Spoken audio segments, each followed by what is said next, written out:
لونڈیوں کے ساتھ جنسی تعلقات کی اجازت کیوں دی گئی جبکہ اسلام خود سیکس ڈسپلن پر کا پرچار کرتا ہے، اور لونڈیوں کی خرید و فروخت کیا ہیومن رائٹس کی وائلیشن نہیں ہے؟ یہ مسئلہ ذرا ٹیڑھا ہے۔ ایک تو یہ کہ لونڈیوں کے تصور کو صاف کر لیجئے کہ اسلام میں صرف وہ لونڈی جائز ہے جو خالص اسلامی جہاد کے نتیجے میں پرزنرز آف وار کی حیثیت سے آپ کے پاس آئے۔ یہ نہیں ہے کہ کسی آزاد لڑکی کو، عورت کو پکڑا اور اسے زبردستی جو ہے وہ کہیں بیچ دیا اور وہ غلام ہو گئی، یا جیسے کہ امریکنوں نے کیا تھا کہ ہزاروں ویسٹ افریقن کنٹریز سے یہ حبشیوں کو پکڑا اور ان کو لے جا کے وہاں پر جو ہے منڈیوں میں بیچ دیا۔ یہ نہیں، یہ جائز، حرام، بالکل حرام۔ البتہ ایسی اگر شکل ہے کہ جنگ ہو رہی ہے آپ کے اور کفار کے مابین، اب اس میں جو پی او ڈبلیوز آ گئے ہیں، دو راستے ہیں، یا تو کنسنٹریشن کیمپس میں رکھیں گے انہیں، وہ آپ کی معیشت پر بہت بڑا بوجھ ہو جائے گا، اور پھر ان کی زندگی بھی اب نارمل ہوگی۔ وہاں نہ مرد کے لیے کوئی امکان ہے کہ کوئی اس کی جو ہے طبیعت کے اور جنسی تقاضے پورے ہو سکے، نہ عورت کے لیے امکان ہے۔ اس کے لیے اسلام نے تجویز کیا کہ انہیں معاشرے میں تقسیم کر دیا جائے، ڈسپرس کر دیا جائے۔ معاشرے میں جائیں گے وہ کسی کا غلام بن گیا ہے، کسی کی لونڈی بن گئی ہے۔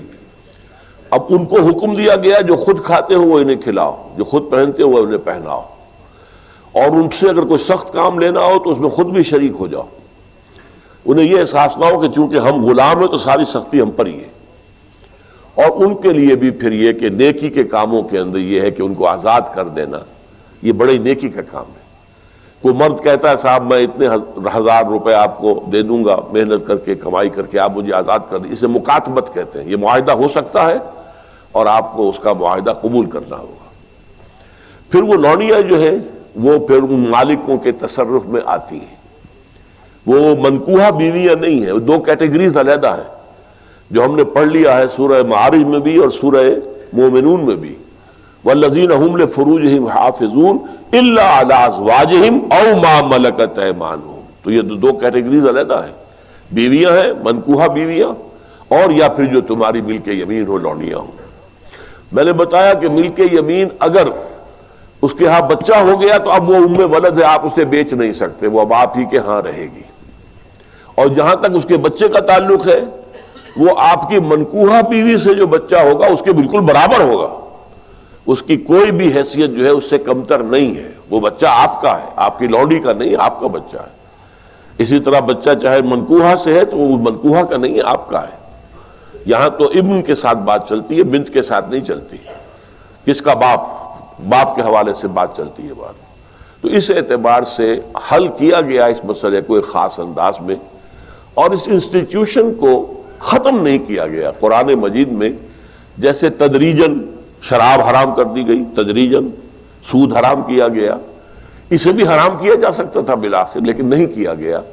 اس کی وجہ کیا ہے؟ میرے خیال میں یہ ہے کہ اس دنیا کے آخری دور میں جس کا اب آغاز ہو رہا ہے، خالص اسلامی جہاد بھی ہوگا، کفار کے ساتھ جنگیں ہوں گی، مقابلے ہوں گے، اور اس میں پرزنرز آف وار کے لیے یہ راستہ جو ہے کھلا رکھا گیا ہے تاکہ اس وقت جو ہے سچویشن صحیح تو طریقے پر اس کو حل کیا جا سکے۔ ھذا ما عندی والعلم عند اللہ۔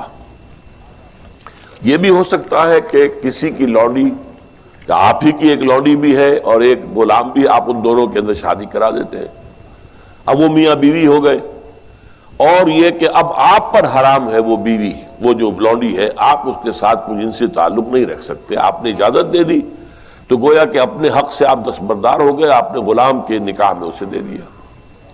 اس میں البتہ یہ ہے کہ پھر ان کی اولاد جو ہوگی وہ غلام ہی ہوگی، باپ بھی غلام ہے، ماں بھی غلام ہے، تو ان کی اولاد غلام ہوگی۔ یہ انہی کی اولادیں ہیں کہ جو ہمارے معاشرے کے اندر آپ کو معلوم ہونا چاہیے کتنی بلندی تک پہنچی ہے۔ خاندان غلاماں جو ہندوستان میں اسلام کی پہلی حکومت قائم ہوئی ہے، کون تھے؟ قطب الدین ایبک غلام تھا، شمس الدین التتمش غلام تھا، غیاث الدین بلبن بہت زبردست حکمران تھا، روم و داغ والا، غلام تھا۔ یہ غلام خاندان تھا۔ خاندان غلامہ کے نام سے آپ نے ان کی تاریخ پڑھی ہے۔ اور اس وقت مصر میں بھی ممالک کی حکومت تھی. مملوک کہتے ہیں غلام کو، ملکیت ہوتا ہے وہ اپنے آقا کی. تو ممالک کی حکومت تھی بہت بڑی.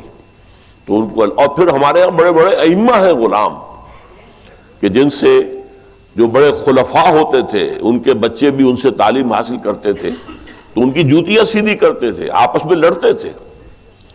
یہ مامون الرشید اور امین الرشید دو جو بیٹے تھے ہارون کے، وہ آپس میں لڑتے تھے کہ اپنے استاد کی جوتی میں سیدھی کروں گا، وہ کہتا میں سیدھی کروں گا، حالانکہ وہ غلام ہوتا تھا. تو یہ اسلام نے سٹیٹس دیا ہے انہیں، اور بہت ہی خوبصورت انداز میں اپنے معاشرے میں ایبزارب کر دیا ہے.